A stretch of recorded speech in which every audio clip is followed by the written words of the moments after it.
fortement représentés dans le Conseil de régulation. En plus de cet aspect, nous, en tant qu'ARMP, à notre arrivée, on a remarqué qu'il y avait une certaine timidité d'échange entre le secteur privé, la société civile, d'autres secteurs et l'ARMP. Là-dessus, on est allé vers le patronat unifié, on a organisé quelques formations, quelques renforcements de capacités sur l'adhésion du secteur privé de la société civile aux appels d'offres. Ça a été l'objet d'ateliers organisés au niveau de l'hôtel, comment on appelle cet hôtel-là? Plus d'une semaine. En même temps, dans la même lancée, nous sommes allés vers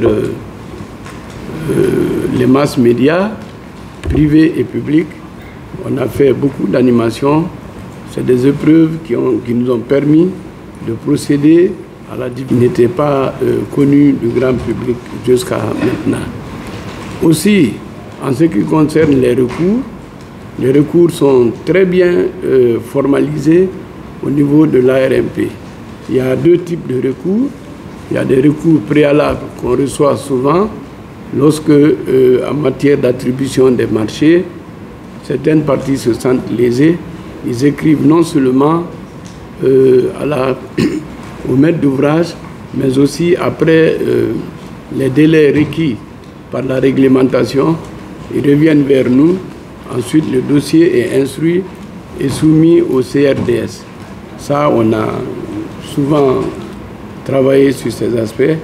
En plus, il y a des moments où nous allons vers eux, l'ARMP s'auto-saisit de certaines situations et essaie d'organiser des recours. On appelle les parties au conflit. Ils travaillent avec non seulement la direction de la réglementation et des affaires juridiques qui prépare un dossier professionnel, très professionnel, et l'introduit auprès du CRDS. On a ces résultats sur notre plateforme. Donc en matière de recours, on a fait beaucoup d'efforts jusque-là, même si au niveau institutionnel, on a des difficultés, par exemple avec la direction du contrôle des marchés, qui refuse souvent de répondre à certaines convocations devant le CRDS. On souhaiterait qu'à partir de cette évaluation, on essaie de parler clairement de ça pour qu'on comprenne que c'est un acquis commun. On doit tous participer à l'animation institutionnelle des recours. Parce que quand on refuse de répondre à un recours, qu'on reste silencieux devant une convocation du CRDS, c'est se saboter nous-mêmes.